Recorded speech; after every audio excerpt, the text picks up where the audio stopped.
Howdy, wildcards! We are live with another Thursday Savage Universe. Today is a special double header episode. Kicking us off for the first half of our show, we've got Matthew J. Henson. Matthew is a former teacher turned stay at home dad by day and game designer by night. He's best known for his Emmy nominated game Magical Kitties Save the Day. Aw, that's so sweet. He runs Sneak Attack Press, which has delivered many Kickstarter campaigns. There's a current one going on we're going to tell you all about today. And his other credits include publishing for EN World Publishing, Green Ronin, Expeditions Retreat Press, and articles for Dragon Magazine and Kobold Quarterly. So you're a busy guy. Sneak Attack Press has been around since 2010 and has been growing ever since. So welcome to the show, Matthew. Thank you for having me. So I'm going to start with my usual favorite questions. Where we start is, how did you get into gaming? What was your first kind of RPG experience? And then how did you find Savage Worlds? Yeah. So I started many, many years ago with the red box of D&D. I think my brother actually got it as a Christmas gift, but because he needed more than one person to play D&D, he recruited me. And I was maybe like 8, 9. It's fuzzy back in the 80s, but I loved it, and I've been playing ever since. Trying out different games periodically. Like 90s, I went through a big Palladium phase with Rifts, which I was very excited to see Savage Rifts come out because I had very fond memories of Rifts, but I enjoy the Savage Worlds rules a little better than the Palladium rules. Sorry, Palladium diehard fans. Yeah, and then Savage Worlds I was introduced to in like the late 2000s, and actually Broken Earth started out for Pathfinder, and then one of the people I was playing that with was like, yeah, we should try Savage Worlds. I'm like, oh yeah, that sounds good, and tried doing it with Savage Worlds, and liked it a lot. So yeah, that was the original Broken Earth was our very first Savage Worlds product that I did. Might have been the first Savage Worlds game I ran. I did some playing in someone else's game to give it a try. But yeah, I've been playing Savage Worlds and playing. I'm a very multi-system sort of gamer, so still play D&D periodically, play Savage Worlds. I'm in a Mouse Guard game right now. That's a lot of fun. I'm running a Fate game. I enjoy that. So yeah. Polygamorous, it's good. It's good. I think it's good for design shops to play and read multiple systems. Right? See, John Doom and I we have the same brain, and just like what elements you really like about a system, what elements are very evocative of narrative that come from the crunch, and just figuring those kind of things out. So I'm a big fan of playing around with games. But let's get into Broken Earth. So in the comments, Broken Earth Forswayed on Kickstarter now. I'll pull up the campaign page here in a second, but it is dangerously close. In fact, we've got another backer since the show's been live. So it went from 80 backers to 81 backers, which is awesome. So hopefully we'll get 82 or 83 or 84. But you are within $500 of your funding goal. So we're 90% the way there, which is awesome. And so tell me, like, what is Broken Earth? How did it start? What's the concept? What's the goodness?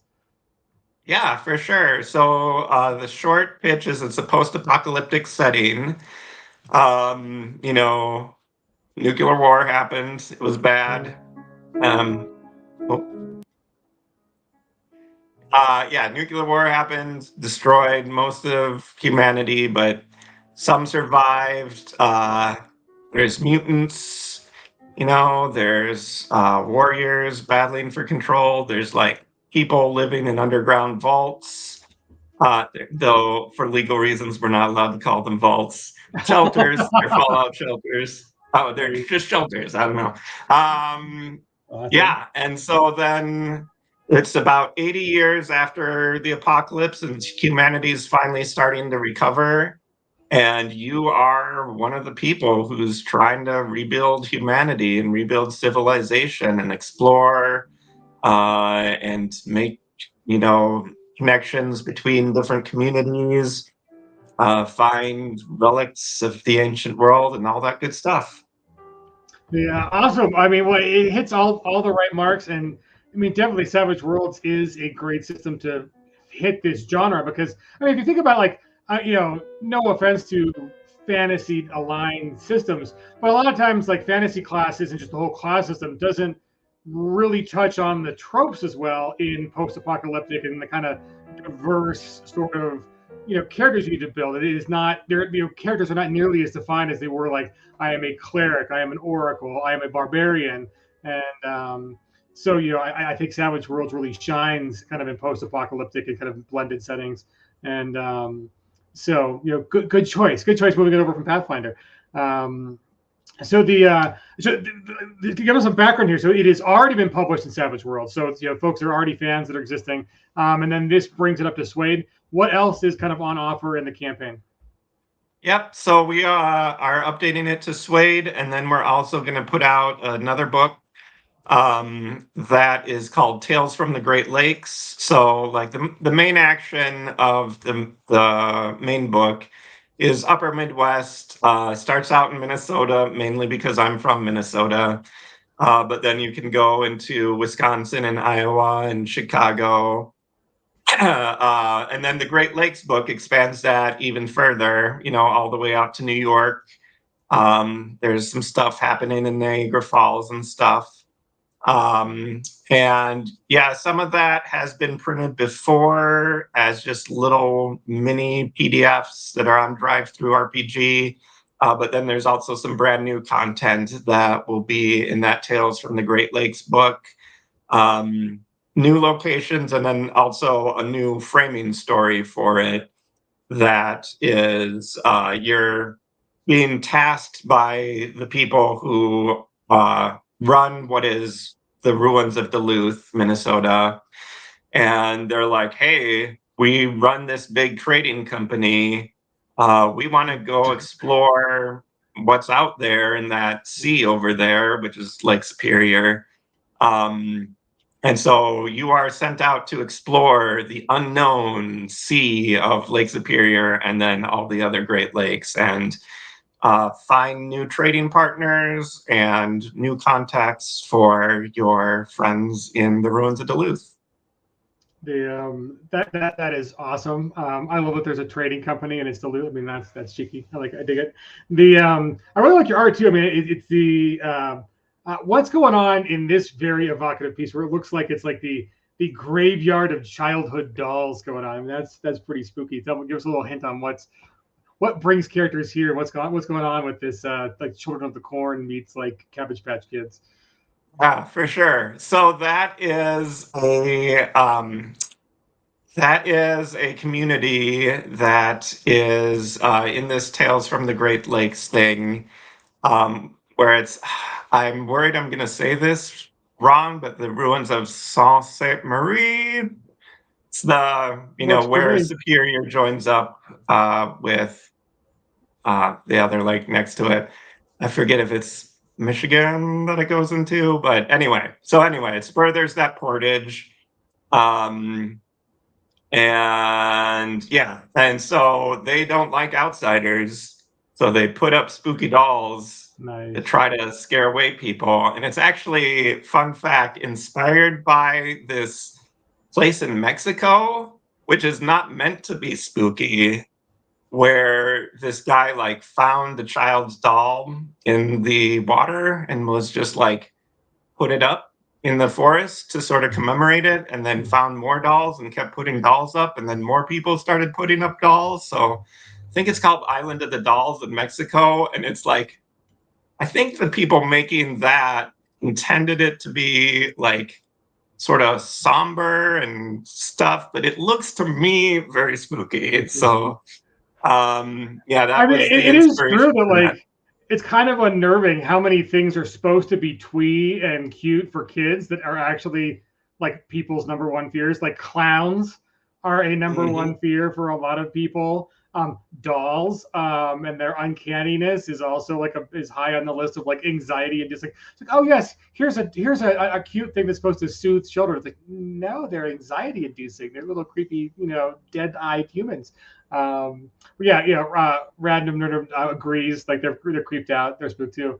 And Reckoner says you got it right. Sault Ste. Marie sounds good. So the cool thing is if you, I mean, this is really easy. It's like $60 for both books in print. Was it 30 for PDF? I go back and see.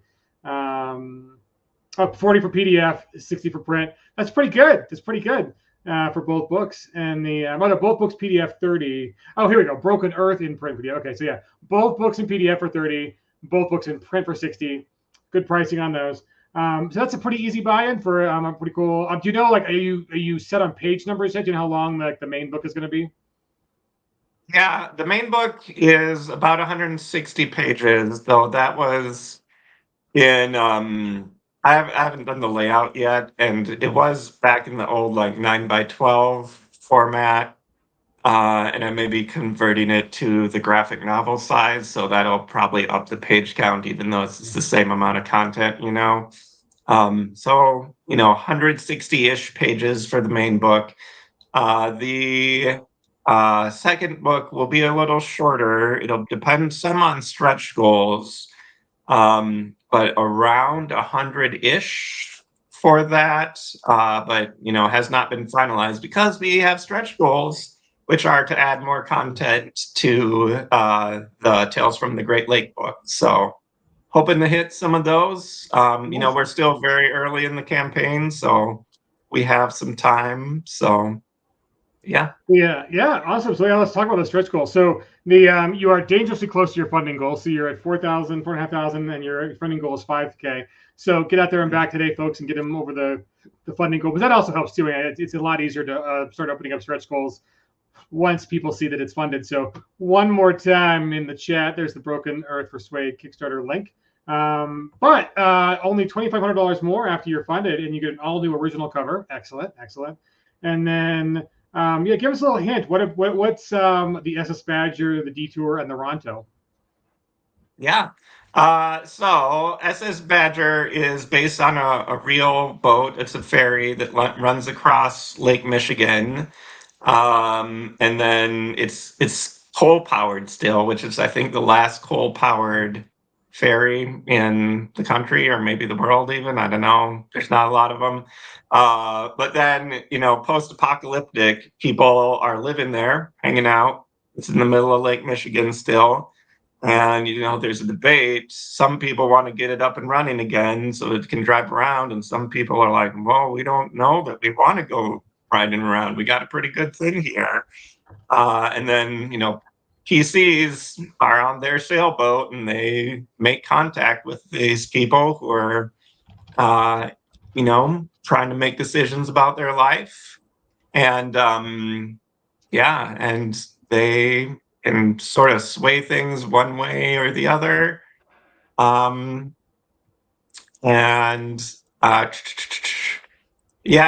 Detour is sort of idyllic looking community.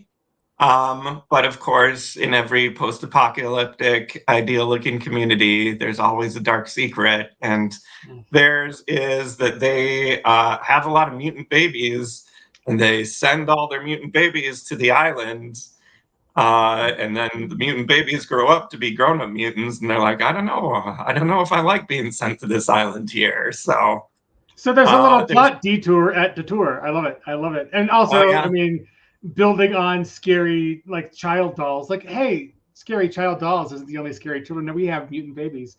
Excellent, sir. Excellent. And what about Ronto?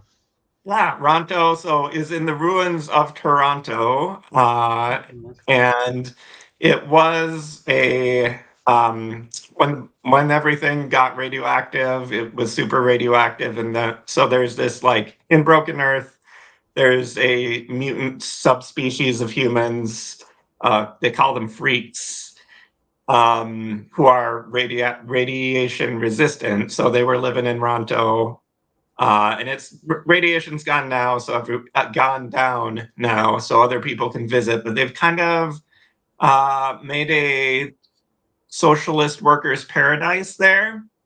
And, the PCs are kind of assumed to be capitalists, and there's other capitalist people coming around. And so there's some tensions there between, the workers collective and the people who are out to make a quick buck and all that good stuff. Nice. That sounds hilarious. I love it. So if you are eagle-eyed on the campaign page, there is a nice little link to the Broken Earth Jumpstart. So let me pop that in the chat for folks. So you've got a jumpstart for this setting. It is pay what you want, and it is on Drive-Thru RPG. So let me pop that over now. So tell us what is going on in the jumpstart, the Egg of the Phoenix. Sure. So it has a little bit of reprint material at the front of it, which gives a little bit of background of the setting, and especially the ruins of Duluth area. And like that new player race, the Freaks, is in there. And then there's an adventure. The adventure is brand new, Egg of the Phoenix, where the PCs are, they're scrap hunters. So they're looking for ancient technology that they can dig up and sell for fun and profit. And they learn about this secret underground complex that, dates from before the war and probably has good loot in it. So they go down and search for some loot and uncover some mysteries. And then there's also some other drama that is going on beyond just the looting the underground place. So yeah, a lot of sort of introducing some of the tropes that are pretty common. Comes with pre-gens, so you can go ahead and grab it and print out the pre-gens for your group and run it as a one-shot, and it'll give you a good feeling for the setting. Oh, that is awesome. So the pay what you want, so you can be frugal, or give the suggested price of a couple bucks for the that. And the it's a pretty beefy jumpstart, right? It's like almost 20 pages. It's a 17-page jumpstart. It is. So yeah, you get your money's worth, no matter what you decide your money's worth is. Right. So the awesome. So guys, let's talk about some of the other kind of cool stuff that Sneak Attack Press is doing. So as long as we're here, we were talking a little bit pre-stream, but you've got some really cool, fun stuff called This and That. So tell me, what is This and That?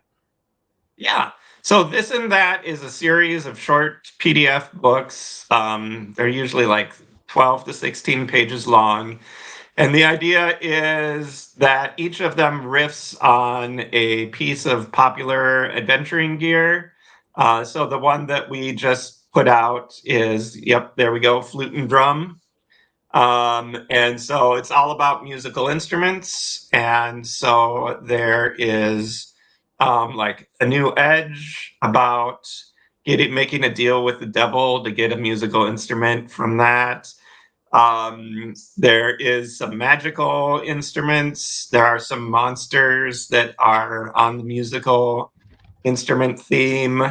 And it's just sort of like a grab bag of stuff, but centered on the theme of, in this case, musical instruments. We've got one about rope. We've got one about locks and keys, one about light sources. So just, and then also all of them also include like history, real world history of what really happened with that thing. And some of them, like instruments, is kind of like there were a lot of instruments, but some of them are really like things that I didn't expect. Like there's one about encryption, and it talks about like all the measures and countermeasures and stuff that people developed through trying to make codes that people couldn't break, and then people trying to break the unbreakable codes and stuff like that. And you pulled up the collection there. So that collects the first 8 books in the series. We're up to 10 at this point. So hopefully, probably not this year, maybe 2025, we'll have enough to do a second collection to collect some more books. But yeah, we'll see when we see. Awesome. So let's see. The any other exciting goodness? I mean, like obviously you're right in the middle of a Kickstarter, and I think no one like who's in the middle of a Kickstarter is like really wants to think about what's next. But if this Kickstarter goes well, I mean, what do you see working out for the future of the Broken Earth line? Are there other things you're itching to publish? Anything else you want to demo or hint at? Yeah, I don't know that I have anything that is ready to like say this is coming up. I mean, I know that I'm gonna do more. I don't even know. I know I'm doing more in that this and that series, but I haven't even picked out what our next theme is yet. Um, so yeah, there will be more. Maybe. I mean, there will be more. I don't know what theme we're gonna be on, and then like I have other ideas for settings. But it's always hard to like choose which is going to be my favorite. And like, I am like Sneak Attack Press is basically me, and then I hire some freelancers. Um, but I don't have as much time to create as I have ideas to create. So yeah, so I can't confirm anything currently that is going to be coming up, but I love it, so I'll keep putting out stuff. Nice. John Doom wants to know if Sneak Attack Press is the company that published the one with the ghost kids in the basement. Yes, we are the ones who did the Ghost Kids in the Basement, which I'll go ahead and say a little bit more about. It is an adventure that is called Good Little Children Never Grow Up. It is also on drive-through, and yeah, it's got ghost kids and a basement, and there's also there's two additional stories, so it's not just in the basement. It's a haunted orphanage, and living kids have gone missing in the haunted orphanage. So the PCs have to go in and rescue the living kids from there, and not have bad things happen with the ghost kids. Well, John Doom gives it a thumbs up. He says that it's his first exposure to Sneak Attack Press, and he absolutely adores it. And he's not a flirt and butters people up or anything at all. But I do love that art. The young girl like drifting down the wrought iron and wood staircase. It's pretty good. It's pretty good cover art. Yeah. I love it too. Joyce Maliera, she also did a lot of the art for Broken Earth. Sadly, she is busy with other things at this point. So I was hoping to tap her to do a few new illustrations for it, but yeah, she's got other stuff going on, but she is a wonderful artist who has done a lot of products with us, and yeah, nothing bad to say. Nice. Well, since this is the Savage Universe show, and you have successfully been an ace licensee and put out material for books and kind of figured out the drive-through RPG formula, what advice would you give to other aspiring RPG publishers on just how to get started, how to become an ace, how to publish? Like what any tips? It doesn't have to be just Savage Worlds. Like you also publish for 5e and some other game systems. So what are your advice? Do you like multi-publishing? Is that a good strategy, you think? Is it harder? Is it easier? What kind of tips do you have for other folks who are interested in getting involved? I like it a lot. I like multi-system mainly because I like playing multi-system. Like, this is a passion industry, so do what you're passionate about. If you're not interested in 5e, don't feel like you have to do 5e, just because it's the big name. There's plenty of people out there who will buy your Savage World stuff. If you're into some other indie thing, if you want to make your own indie game, go for it. I recommend starting small.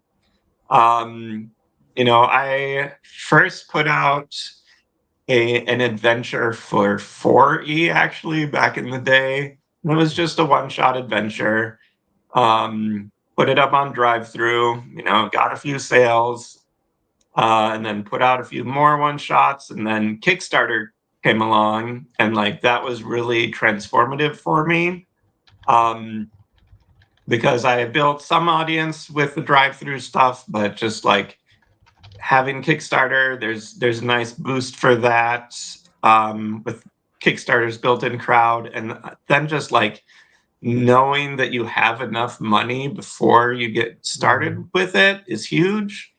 I was using my very first adventure. I like made the maps myself and used a lot of public domain art just because I didn't want to lose money on it. I was nervous about that.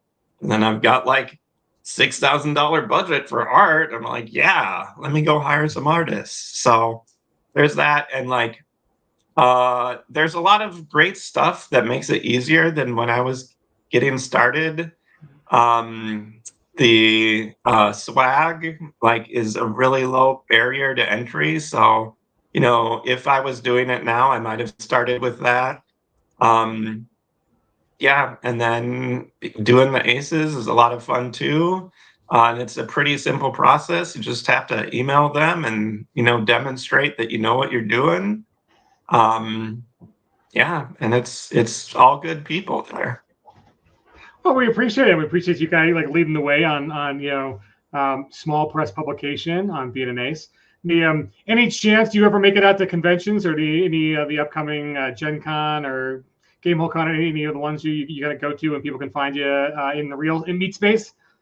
Yep. So the one that I am currently doing post-pandemic is Con of the North. I even wore my shirt, which is the local one in Minneapolis by where I live. Pre-pandemic, I would do Gen Con, some other conventions. I never got to Gamehole Con, but I'd like to someday. I have done less of that post-pandemic. Partially, there was the pandemic that slowed me down. And then also I had kids, one right before the pandemic and one kind of at the tail end of it. And those keep me busy. So I've cut down the number of cons that I go to, but I'm hoping to start up again. Maybe next summer I'll try to do the con scene there, but for sure, February, President's Day weekend is when Con of the North is in Minneapolis, and I will be there. So yeah. Awesome. So how old are your kids, and have you introduced them to RPGs yet? Yeah. So my older son is 6, and I have introduced him to Magical Kitties Save the Day. Magical Kitties Save the Day, which you mentioned in the little bio there, is a game that I developed specifically to be played with kids, though I've also run it with adults, and you can play it with adults just fine. The name is pretty much what it is. You're a magical kitty, and you save the day. So I play that with my son, and that is a ton of fun. And then my daughter is 2, so she's not quite old enough yet, but I've got plans. So. Well, awesome. Well, good luck on the Kickstarter. You are dangerously close to getting funded. So, folks, head on over. The link is on screen and it's in the chat right now. The Broken Earth Post-Apocalypse for Savage Worlds. It is an update to Suede from the already amazing system. It's got a new content, new big adventure. There is literally a free jumpstart or pay what you want. You can throw some bucks this man's way. He's going to spend it on art, so it's going to be better. So send him some money. And I think we've got at least 2 backers more while we've been talking, because it's showing me 83 now. So we got you 3 during the show, which is good. So we are over 4,500, almost 4,600, and we just need to get to 5,000 to get this funded. So head on over there now, folks. And if you're watching this later, the links are in the chat. But you've got 28 days to go, so it's just the beginning of the campaign. So hopefully we'll get to many of those awesome stretch goals as well. I'm looking forward to the detour at the tour. Sounds fun. So I hope you get that one unlocked as well. But we are at the half an hour, and since it's a split show, I'm going to invite the folks from the Smith Dinner Table on, and we'll talk about their new actual play. So appreciate you joining us, Michael. I think it was pretty appreciate it, and keep up the excellent work at Sneak Attack Press. And awesome. My dog wants to come say hi now too. So Hannibal, you can come say hi. This is Matthew Hannibal. Okay, get down, buddy. So I appreciate you joining us, Matthew, and awesome job on the Kickstarter. And hopefully we'll get even more of those stretch goals. But again, guys, if you're watching this, Broken Earth, it's a pretty awesome Savage World setting, post-apocalyptic, set in the the hometown of Matthew and John Doom around the Great Lakes, but they don't know it's a Great Lake. They think it's an ocean because it's post-apocalyptic. So if you're a fan of Fallout or any kind of the fun, non-trademarked vaults settings, pick up a copy today. So Matt, I appreciate you joining us, Matt. Take it easy, buddy. Thank you so much for having me. Awesome. Okay, now bring on the stage the folks from Knights of the Smith Dinner Table. Hey, everybody, what's going on? Hi, everybody. So of course, when JM couldn't make it tonight, he hands over. He's like, "Oh, we're just doing a double header. We got twice, four times the guests. Really, we got four guests total. So Knights, we know you guys. You need no introduction. But I mean, GM James, you may as well. So if there happens to be someone who doesn't know what you guys do, and you are, who are the Knights? What do you guys do? Where can they find you? What's the handles? All that good stuff. Give us a nice little intro. So we are, of course, the Knights of the Smith Dinner Table. I have with me Mike and Cheryl tonight, both of whom play numerous games with us, although Cheryl's only in one show, and that happens to be the show we're all tonight. I apologize. You can hear my almost 6-year-old in the background. It's a kid-friendly show. I mean, Matthew was just talking about introducing RPGs to his kids. So, Right. If my dog can make an appearance, your kids can make an appearance. So, Absolutely. And we were wanting to talk tonight about the return of our Tales from the Deadlands, which has been on hiatus for almost 2 years. It will be returning October 31st. Oh, good choice in dates, right? Right? Yeah. We always seem to do something on Halloween, and we may yet do a live stream on top of it. I got to talk to the gang and see what all they want to do. You can find us at knightsofthesmithdinnertable.com. We also have a Patreon, patreons.com/Knights of the Smith Dinner Table. And we're also on Twitter and Facebook. And there are links on the Savage Universe website to all of it if you just want to click, rather than doing all the typing.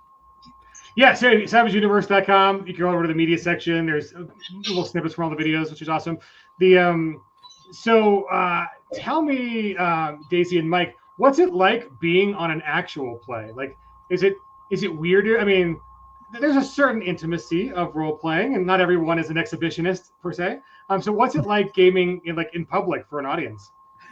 Well, Cheryl's convinced that nobody actually listens to us, and that our 8,000 downloads are really just me and Nick buying multiple accounts and just downloading every episode over and over again.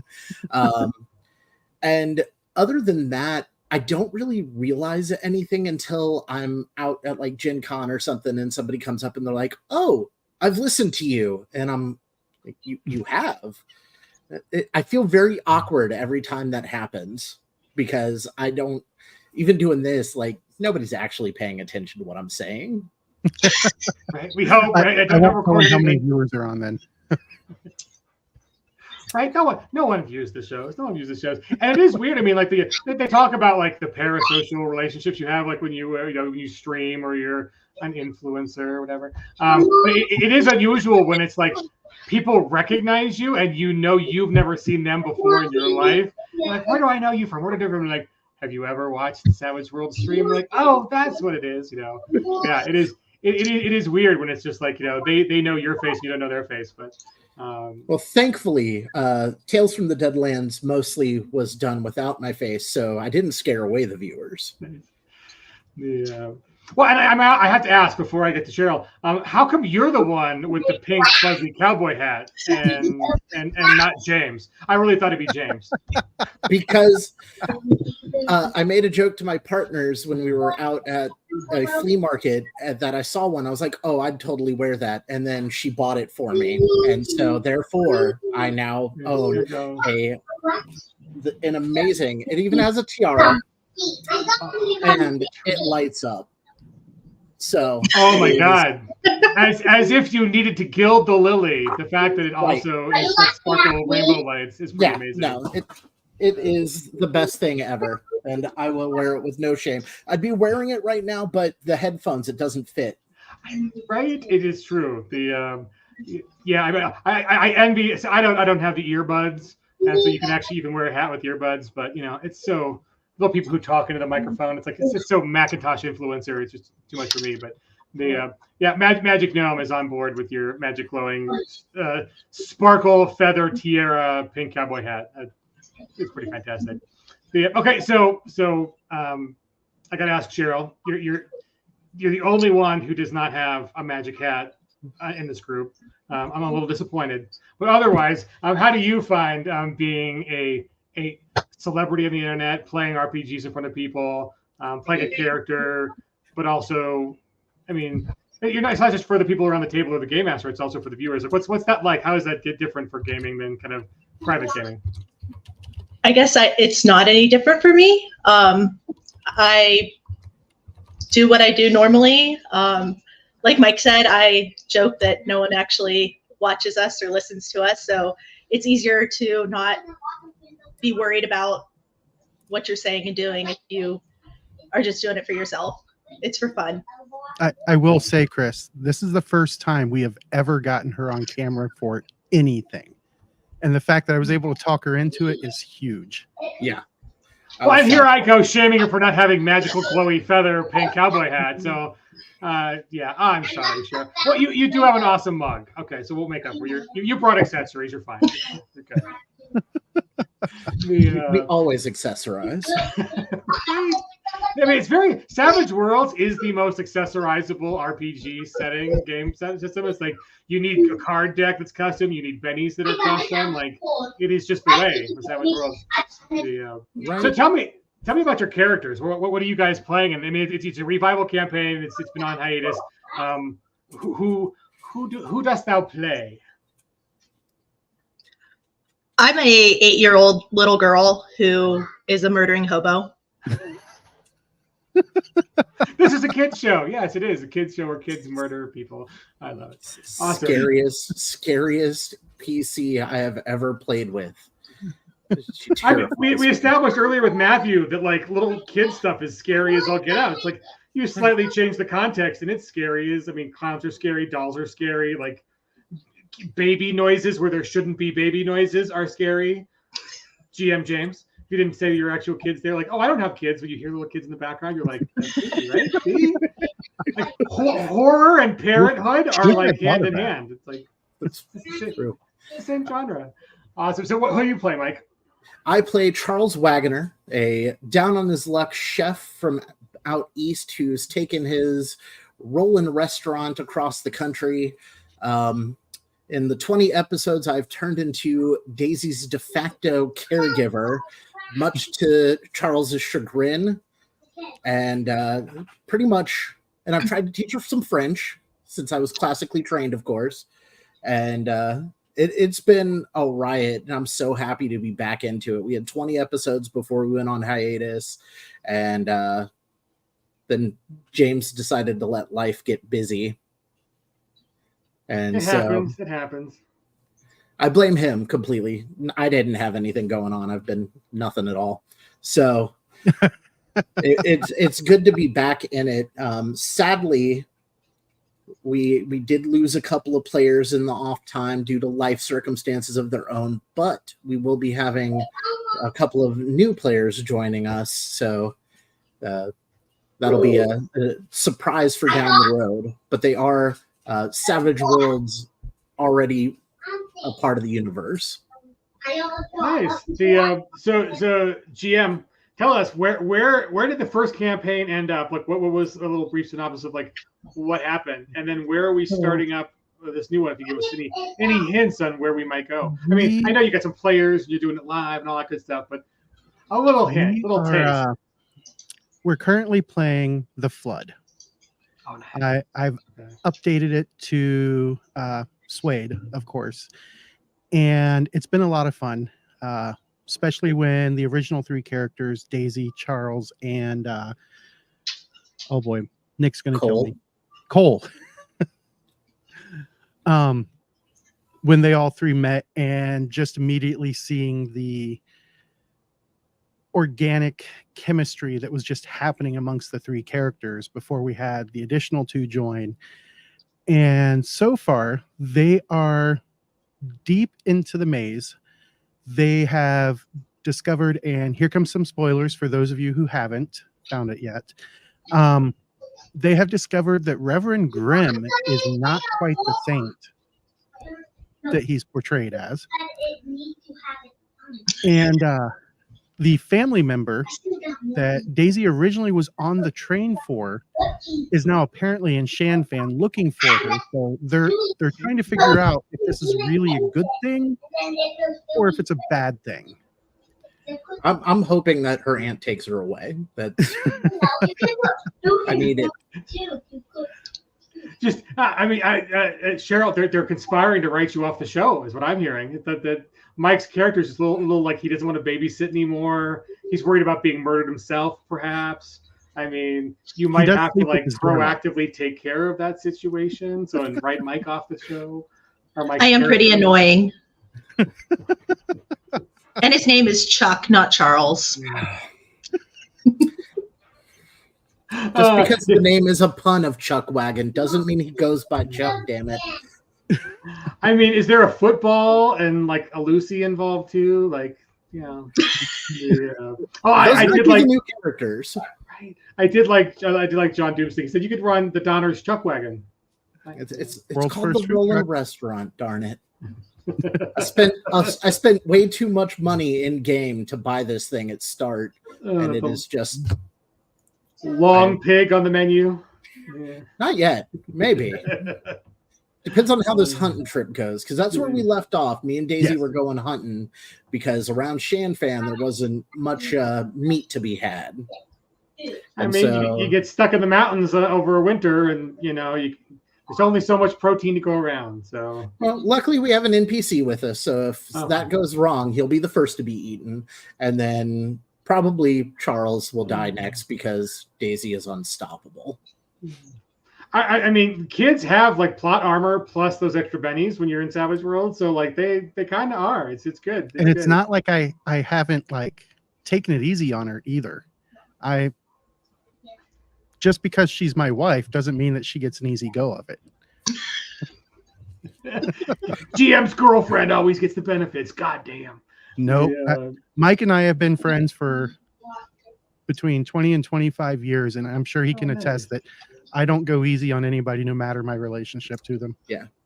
I was here before Cheryl, and I will probably not be here after, because if James and Cheryl leave, I'm taking Cheryl in the divorce.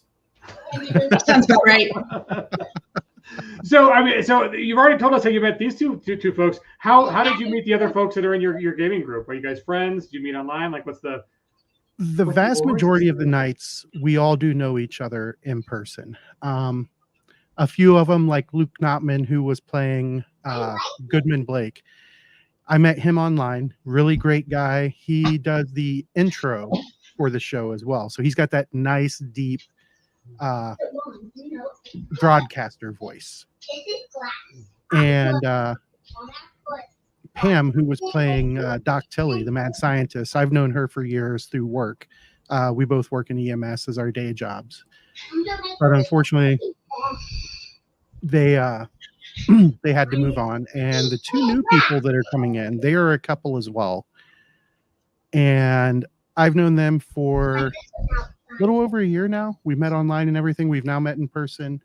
Really great people. I don't want to ruin the surprise of who they are until they actually make their debut on the show.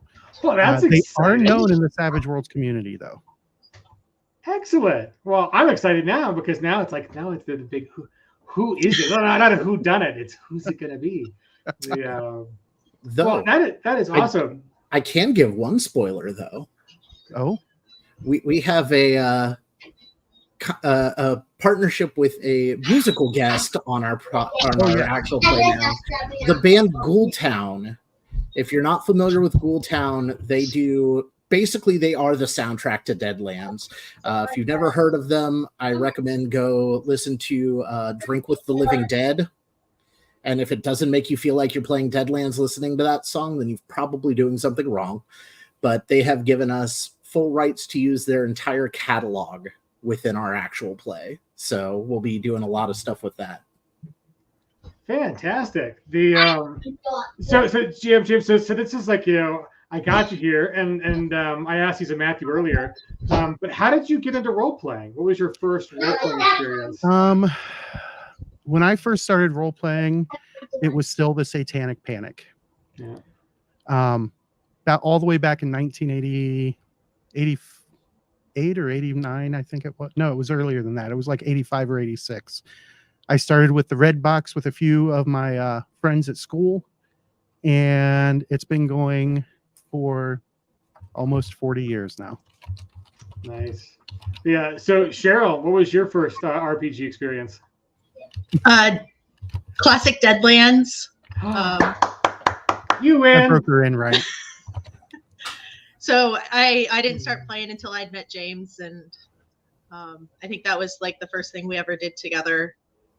And I kind of miss the handful of dice being rolled. So Dice pools are fun. Clicky clacky math rocks. Awesome. Well, hey, I mean, being Classic Deadlands is a great way to get in the hobby, and you're still RPGing Deadlands, so like posters, 16 years later. Once it's you're one in. of the places I know. Nice. Excellent. So, Mike, what was your first experience on role-playing games? First edition AD&D, and then That's I good. have pretty much played everything that's came out since. I very much, as we coined earlier, polygamorous. If it's out there, I will try it at least once, maybe twice. Deadlands, my first experience was in James's basement in the early 2000s, and I critically failed my dynamite check, and we started a new game the next session because of that. Jody, you love it. Jody loves the crit fails, and I almost think that, like, yes, there's a lot of memorable moments that come from like exploding dice and like the shot that you never thought you'd hit, you get and you explode and you one shot a monster, but like also crit fails make for some really memorable moments. So I think they're Absolutely. Yeah, it was dynamite next to the ghost rock. It was not good. Oh, glory. Awesome. So so besides Savage Worlds, besides Deadlands, if you were going to be like Matthew and like create your own setting and publish it, do you have any ideas on what you'd want to write? The one that I'm already working on. Do tell. Do you have any spoilers? Do you have any hints? You want to? I do. Awesome.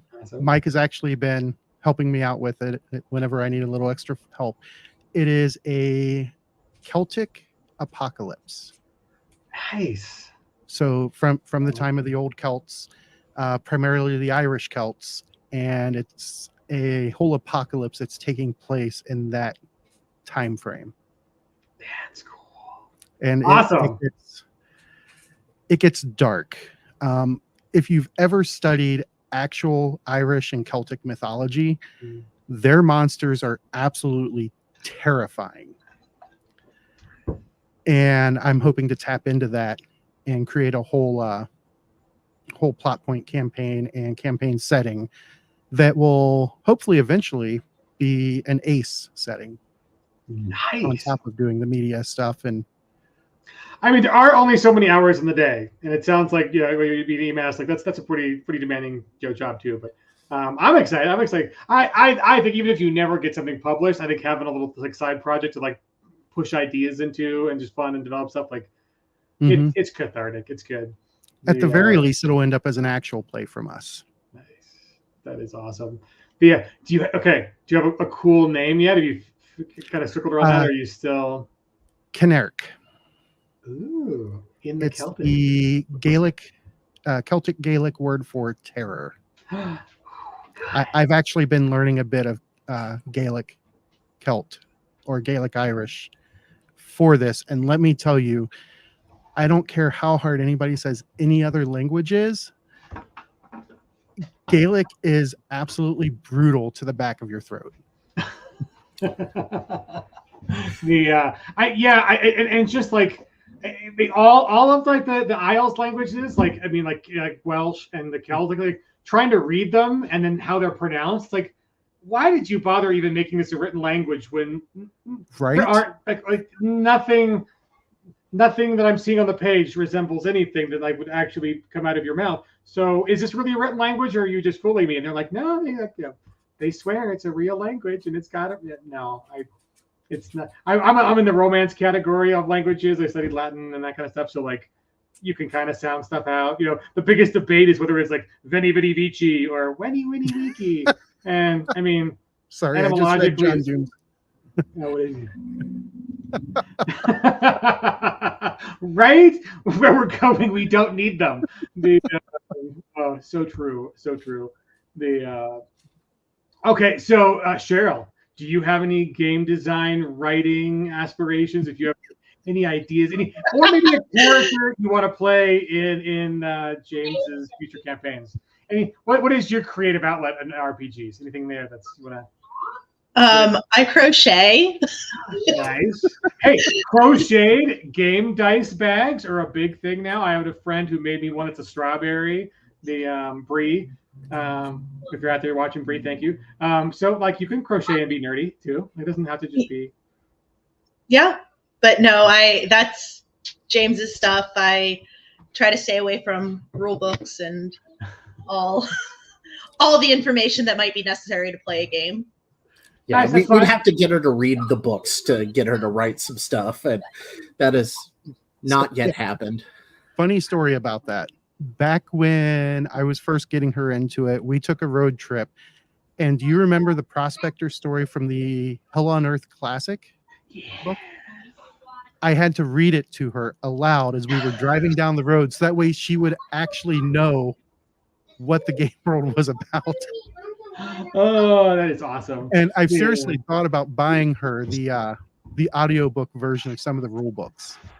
Well, right, and that's the cool thing is like Audio RPG, who is like friend of Peg. They are putting out a bunch of our stuff in audio book format, and so you can just listen to it. And I was thinking, like, yeah, now I have to put in a good word, like put in the Hell on Earth, a classic, because you got at least one buyer. Well, I'm still waiting on you guys to finally break down and bring Hell on Earth up to Suede. That's true. There's I so know many it's settings. work sometime, but I haven't been around Shane like I used to back in the early 2000s to get him drunk to get spoilers. Right. So Shane, tell me so here's the scary thing. I mean, not a spoiler, but like, so we sat down recently as a company and kind of went over Shane's list, and there is probably 10 years worth of stuff that Shane still wants to publish. Like, I wish I could say I was surprised, but I've known Shane since the year after the original Deadlands came out. I met him at Gen Con that following year. And yeah, I'm not surprised at all. Right. And like we've been very productive these last few years. The campaigns have been stacking up, and we're trying to slow down a little bit. Like for folks watching, like Necessary Evil has just finished wrapping up shipping domestically, and the international pallets are kind of on their way. There'll be an update on Monday on that. And then Suede 20th is just about to ship. It's very, very close. Like so soon, like before next newsletter, I think. So, cheers to people who are watching. If you did Suede 20th, like your stuff's going to be here really soon. So we're excited about that. But like, we had all these campaigns back to back, and we're like, listen, we were already planning on having a Deadlands campaign. We're like, oh, if we get this campaign off in like beginning of September, then we got the month, we'll do another one before the end of the year. And then it's just like, no, we should wait. Let's just wait until Night Train has made a big milestone and Suede 20th. Like, even though those aren't holding up the production of the campaign, we're like, let's let people get their books, right? They're much happier when their books are in hand or they're coming. And then the killer thing though is like if you wait a couple of weeks, it's just like, well, that's a whole nother month that we're not running another campaign next month or the month after. And it's like, there's so much stuff, so much good stuff. So, there's 10 years, and I'm not going to say whether Hell on Earth's on it or not. But there's good stuff. There's good stuff coming. So, I mean, somebody who may be related to the Crit Fail Queen may have dropped hints to me, but he didn't verify. It's good. It's good. We know where you live, Clint. We know where you live. So I mean, there's a lot of good stuff, and there's there's other cool stuff that like we didn't even have on the calendar that's kind of coming to fruition. Maybe talky fun good stuff. And I'm not going to say anything more because if it doesn't happen, then no one will get disappointed. But like other bombshell kind of cool stuff might be happening. So, anyways, it's good. It's like you. There's mystery stuff that might be coming, and you guys have a mystery couple who will be on the show. Yeah, we've got the Savage Saturday Cinema adventures on the list to do actual plays of in our Hit Me With Your One Shot series. As well as we will be doing the same Deadlands Dark Ages demo adventure as an actual play. That's awesome. Yeah, if you didn't make it out to Gen Con, we ran a veritable ton, T-O-N-N-E, in the old English, Frenchy, whatever, of Deadlands Dark Ages demos. And but since everyone can't make it to Gen Con, these fine folks have decided they'll run an actual play with, so you guys can get a taste of what our demo was. It was a fun little adventure. It was a nice little short, kind of hour-long thing. So, and since the secret's out now, all I got to say is, oh, Paladins. They're so cool. They are absolutely amazing. And I haven't quite shared with my group yet everything about them, but nice. they know the big thing. That's cool. Anyways, yeah, it's awesome. And so Mike, I haven't asked you yet. Yes. Are you on the creative writing, design your own, choose your own bandwagon? If you are, what kind of things are percolating in that pretty brain of yours? What I actually reached out to see how much it would cost me to get the license for Pirates of Darkwater. Oh, so good. Yes. And they have yet to respond, but I'm sure it'll be out of my price range. But that's the kind of savage setting I'd like to build. Other than that, I've writing. I mean, as someone who literally put out a Pirates of the Caribbean game with dark ichor that comes up from the bottom of the ocean, like I've got no interest in that setting at all. Right. At all. No one would play that. I don't know if they're wanting to give up that IP for some unknown reason. So IPs are very strange because it's like if there's not an active thing in development, it could be in the hands of a company that's like, sure, you want to make something for us? Great. Very low buy-in, whatever. Other companies are like astronomical. They don't understand RPGs are not video games. So like right. A little hint for folks, like I'll give you an example. For SWAT, which I worked on several years back, and like I might bring it back. Times have changed and attitudes have adjusted, but I contacted a guy who worked in the video game field who made a very cool render of Gandalf. And I was like, hey man, I just want you to like push like render and give me one picture from your 3D render. And I'd love to use that image. And because I was going to like put like glasses on it, make him into a cop, right? And the guy's like $10,000. I was like, oh, my book will not make $10,000. Like the whole project, let alone one piece of push play render art. Like, I appreciate you, buddy. You're very talented. But I'm not video game money. Like, and that's very reasonable for video game. Like a video game asset, they will put into a game and they will sell. 10,000 is nothing to them. I'm like, I just need a picture for an RPG, and we don't make that kind of money. And but yeah, those folks are just like wholly different, like concept artists over there versus what we can get. Like it's a different world. And it makes me happy we have an artist in house. I know, right? I mean, we love paying for artists, but it's just like people's imagination don't distinguish between film, video, books, RPGs. Like right, like it's to them, it's creativity. It's an escapist alternate world.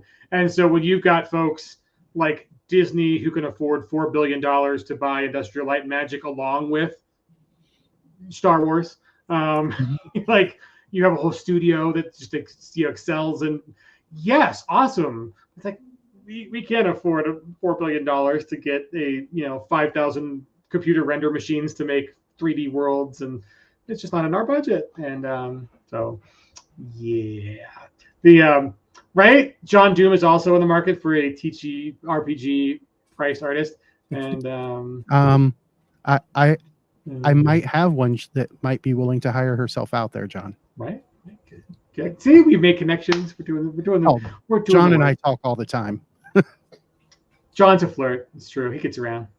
Well, we're almost at time's up. So, any last thing you guys want to pimp? A website schedule? It sounded like October 31st. Is that the debut of the next? October 31st is going to be the debut, and then we'll have a shortened release schedule for the second episode, and then it'll be bi-weekly on Sundays. Nice. So we'll have enough time to get a backlog up, so that way if we have to miss for any reason, then we don't fall behind on episodes. But yeah, I'm really excited because picking this game back up was just like picking up your old blanket from when you were a kid. Oh, Banky. Yeah, we do have the first episode recorded for the relaunch already, and it was like getting into that pair of shoes that's just been broken in so well, and you forgot about them in the back of the closet. You pull it out, you put them on, and then you realize the child's going to kill you in your sleep. Well, I'm tuning in just to see what Havoc Daisy does to all of you, especially now that she's got permission from me, because that's really the only thing that was missing was Landauer It's saying hilarious because I keep trying to tell her that she has fans. I have actual people at conventions who come up to me to talk to me about the show, and all they do is they ask about Daisy, like, what's Daisy going to do next? And she has a hard time wrapping her head around that, and it's great. Yeah. I'm a school teacher by day, so like no one thinks I'm cool. Wait. School kids think school teachers are like the most amazing people ever, and like they never get that back again. So if you can entertain a room full of pre-adults for like 47 minutes at a time and not have them kill each other, like actual adults is like a breeze. It's like, you know, they're already potty trained, they know about lawsuits, they behave a little bit better, and like their attention spans are probably worse than kids, all things considered. So, you know, you're good. I will say that all of the first 20 episodes are out there on Spotify, YouTube, so you can catch up before the 31st. And for other night stuff, you can every other Monday, Savage Snows live here on Twitch, run by GM James. And I am not a part of that one because he doesn't like me enough. No, but you're a good pitch man. Paying you to play. That's true. I've dipped my toes in the professional GM. So, I'm really looking forward to see where this goes. I have some ideas that I've discussed with various others, because right now we are kind of doing the Daisy background side quest. I'm going to start working with the others and getting their background side quests up. And at some point, I am sure that there are going to be fans of the show who are absolutely going to want to kill me at the conventions that they see me at. So that's a great way to end it. Are you coming? What conventions can folks see you at in like the next year? Do you know?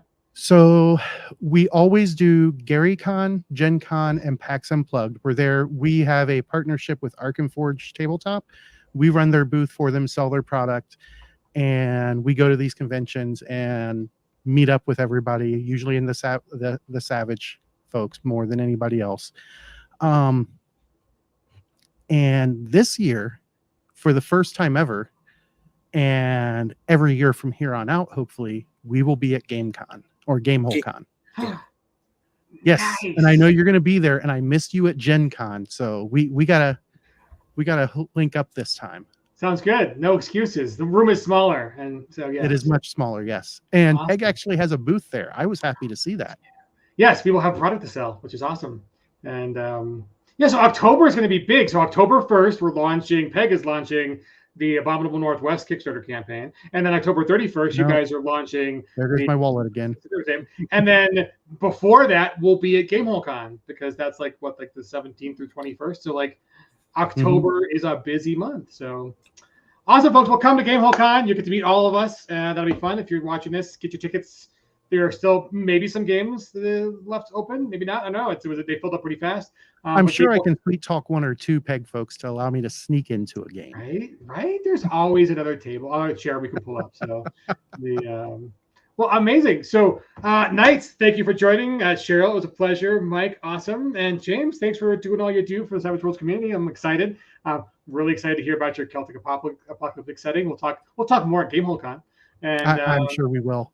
Yeah. And then Matthew, Jane, I can get spoilers for booze. I know, right? So yes, there will be so much spoilage at GameholeCon. It'll be a good time. And we also appreciate joining us from before, Matthew J. Hansen. Appreciate him too. So check out the Broken Earth Kickstarter. It is live now. And then come October 31st, tune in for Knights of the Smith Dinner Table at knightsofthesmithdinnertable.com and other various places. But head there now, read, watch, share with friends the entire original series so you are prepared for the relaunch, part 2. I will apologize for the sound issues we used to have. Now that we're using StreamYard, all of those sound issues are gone. Awesome. Yes. Even nicer sound. So, yeah, and then Benny to Cheryl, the first time Daisy gets to kill one of your other characters and or NPCs and or enemies, whatever. Kill something, Daisy, and you get a Benny from me. Just tell James that I said so. And if you come and say hi to us, we will give you a Knights of the Smith dinner table Benny at any of the cons that we're at in the future. Night swag.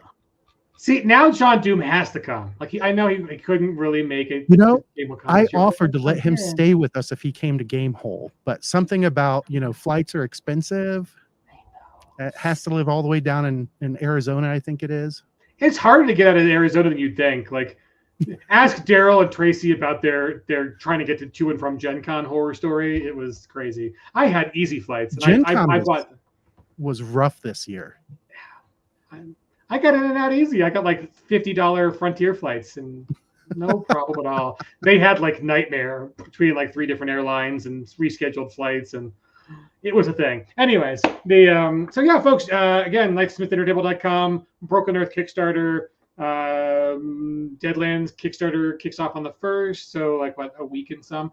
And then other than that, Gamehole Con, Gen Con, see these guys at Gary Con or PAX. And then I'm going to throw up these last 3 comments because we can. Oh, sweet. Look, there we go. Reckoner's going to be there too. Awesome. So we'll see you there. Too.